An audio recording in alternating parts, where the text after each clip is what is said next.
Hello दोस्तों, आप सभी का स्वागत है इस नए वीडियो में। तो दोस्तों, आज के वीडियो में हम छत्तीसगढ़ के उन सभी प्रश्नों को करेंगे जो हर एग्जाम में कई बार आ गए हैं। तो ऐसे क्वेश्चन का बार बार आना संभावित है।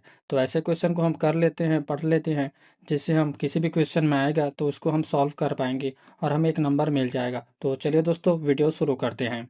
सबसे पहला प्रश्न है, छत्तीसगढ़ का काशी किसे कहा जाता है? खरौत को, भोरामदेव को, चंद्रपुर को, रतनपुर को। तो आप लोगों को बताना है कि छत्तीसगढ़ का काशी किसे कहा जाता है। तो आप सभी को पता है कि छत्तीसगढ़ का काशी खरौत को कहा जाता है। आगे देखते हैं, छत्तीसगढ़ का कश्मीर किसे कहा जाता है? बस्तर को, सरगुजा को, चैतुरगढ़ को कि लाफागढ़ को। तो इसका सही आंसर होगा, आप सभी जानते हैं कि चैतुरगढ़, जो कि छत्तीसगढ़ का कश्मीर कहा जाता है, यह कोरबा में स्थित है। आगे देखते हैं, बस्तर का कश्मीर किसे कहा जाता है? केशकाल घाटी को, विंता घाटी को, कैमूर पर्वत को, रामगढ़ की पहाड़ी को। तो बस्तर का कश्मीर विंता घाटी को कहा जाता है। तो इसका सही आंसर होगा ऑप्शन नंबर बी, विंता घाटी। आगे देखते हैं, छत्तीसगढ़ का चित्तौड़ किसे कहा जाता है? अंबागढ़ को, लाफागढ़ को, रायगढ़ को, सरगुजा को। तो आप लोगों को बताना है कि छत्तीसगढ़ का चित्तौड़ किसे कहा जाता है। तो इसका सही आंसर होगा लाफागढ़ को, जो कि कोरबा में स्थित है। तो आप यह ध्यान रखेंगे कि आप लोग को जिला भी पूछा जा सकता है कि चित्तौड़, छत्तीसगढ़ का चित्तौड़ किस जिले को स्थित है। तो आप लोग को आंसर देना है कोरबा जिले में। आगे देखते हैं, छत्तीसगढ़ के साल वनों का द्वीप किसे कहा जाता है? बस्तर को, सरगुजा को, कांकेर को, कोंडागांव को। तो इसका आंसर आप लोगों को कमेंट बॉक्स में देना है कि छत्तीसगढ़ के साल वनों का द्वीप किसे कहा जाता है। तो आप जल्दी जल्दी कमेंट कर दीजिए कि इसका आंसर क्या होगा। आगे देखते हैं, छत्तीसगढ़ का खजुराहो किसे कहा जाता है? आरंग को, रतनपुर को, भोरमदेव को कि सन्ना को। तो इसका बिल्कुल सही आंसर होगा ऑप्शन नंबर सी, भोरमदेव को। भोरमदेव को छत्तीसगढ़ का खजुराहो कहा जाता है। तो यह बात आप ध्यान रखेंगे। भोरमदेव आप लोगों को पता है कि मुंगेली जिले में स्थित है। छत्तीसगढ़ का प्रयाग किसे कहा जाता है? राजिम को, चंद्रपुर को, भोरमदेव को कि बस्तर को। तो इसका बिल्कुल सही आंसर होगा राजिम। छत्तीसगढ़ का प्रयाग राजिम को कहा जाता है। यह बात आप ध्यान रखेंगे। आगे देखते हैं, बस्तर का प्रयाग किसे कहा जाता है? चौड़ी घाट को, राजिम को, भोरमदेव को कि बस्तर को। तो आप सभी जानते हैं कि यह राजिम बस्तर में नहीं आता है, भोरमदेव भी बस्तर में नहीं आता है। बस्तर ही बस्तर में आता है और आपको चौड़ी घाट दिख रहा है। तो जगह से पता चल रहा है कि चौड़ी घाट ही आप लोगों का सही आंसर है। ऑप्शन नंबर ए इसका बिल्कुल सही आंसर है। आगे देखते हैं, छत्तीसगढ़ का नागलोक किसे कहा जाता है? कि छत्तीसगढ़ का नागलोक को आप लोग तपकरा, कानकेर, कांद्रापारा, गंगरेर। तो इसका बिल्कुल सही आंसर है ऑप्शन नंबर ए, तपकरा। आगे देखते हैं, छत्तीसगढ़ के ज्ञान की राजधानी किसे कहा जाता है? रायपुर को, बिलासपुर को, भिलाई को, दुर्ग को। तो इसका बिल्कुल सही आंसर होगा ऑप्शन नंबर बी, बिलासपुर को। आगे देखते हैं, छत्तीसगढ़ की ऊर्जा राजधानी किसे कहा जाता है?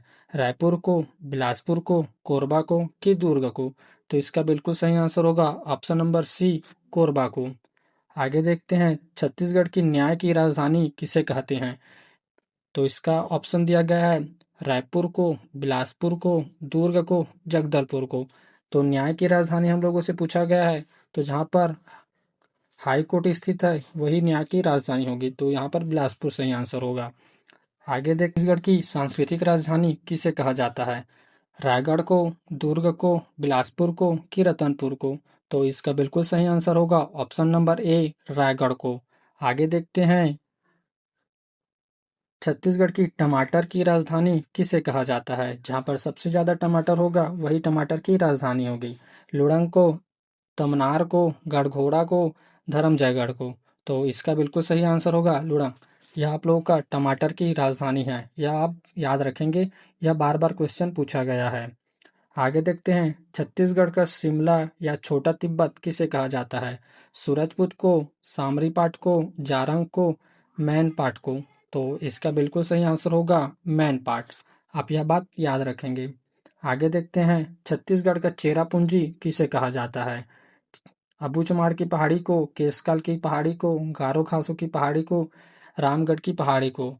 कि आप लोगों को इसका सही आंसर पता है कि अबूझमाड़ की पहाड़ी को यहाँ पर चेरापूंजी कहा जाता है। तो चेरापूंजी से आप लोग को पता होना चाहिए कि अबूझमाड़ की पहाड़ी ही है। आगे देखते हैं, छत्तीसगढ़ का भीमबेटका किसे कहा जाता है? कैलाश गुफा को, सिंघनपुर की गुफा को, चिंदवा डूंगरी को, कबरा पहाड़ी को। तो इसका बिल्कुल सही आंसर होगा सिंघनपुर की गुफा को। सिंघनपुर की गुफा को छत्तीसगढ़ का भीमबेटका की गुफा कहा जाता है। आगे देखते हैं, छत्तीसगढ़ में मंदिरों की नगरी किसे कहा जाता है? आरंग को, रतनपुर को, भोरमदेव को कि दुर्ग को? तो इसका बिल्कुल सही आंसर होगा आरंग को। आरंग को छत्तीसगढ़ में मंदिरों की नगरी कहा जाता है। आगे देखते हैं, छत्तीसगढ़ की प्राचीनतम नाट्यशाला कहाँ स्थित है? सिंघनपुर की गुफा में, चितवा डोंगरी में, सीताबेंगरी की गुफा में कि रामगढ़ की पहाड़ी में? तो इसका बिल्कुल सही आंसर है सीताबेंगरी की गुफा में पुराना जो नाट्यशाला है वह स्थित है। आगे देखते हैं, छत्तीसगढ़ का शैलाश्री का गढ़ किसे कहा जाता है? रायगढ़ को, दुर्ग को, कांकेर को कि बिलासपुर को? तो इसका बिल्कुल सही आंसर होगा रायगढ़ को। आगे देखते हैं, छत्तीसगढ़ में चौराहों का शहर किसे कहा जाता है? जगदलपुर को, रायपुर को, दुर्ग को कि बिलासपुर को? तो जैसे कि चौराहों को शहर पूछा गया है तो बिलासपुर भी नहीं है, दुर्ग भी नहीं है, बिलासपुर भी नहीं है, जगदलपुर। तो इसका बिल्कुल सही आंसर है जगदलपुर। आगे देखते हैं, छत्तीसगढ़ में फूलों की घाटी किसे कहा जाता है? फूलों की घाटी पूछा गया है तो केसकल घाटी, बंता घाटी, कैमूर पर्वत, रामगढ़ की पहाड़ी। तो इसका बिल्कुल सही आंसर है केसकल की घाटी। आगे देखते हैं, छत्तीसगढ़ में फूलों के लिए प्रसिद्ध स्थल कौन सा है? केसकल घाटी, लोरो घाटी, कैमूर पर्वत, रामगढ़ की पहाड़ी। तो इसका कई लोग आंसर देंगे कि केसकल घाटी, पर यह सही नहीं है। यहाँ पर लोरो घाटी को सही मानते हैं। कैमूर पर्वत भी नहीं है, रामगढ़ की पहाड़ी भी नहीं है। तो लोरो घाटी भी सही होगा। आगे देखते हैं, छत्तीसगढ़ की संगीत की नगरी किसे कहा जाता है? कोरबा को, रायगढ़ को, बिलासपुर को कि रतनपुर को? संगीत की नगरी रायगढ़ को कहा जाता है। तो ऑप्शन नंबर बी इसका बिल्कुल सही होगा। चैनल को सब्सक्राइब और वीडियो को लाइक जरूर कीजिए। ऐसे ही वीडियो आपके लिए आते रहेगा। थैंक यू दोस्तों।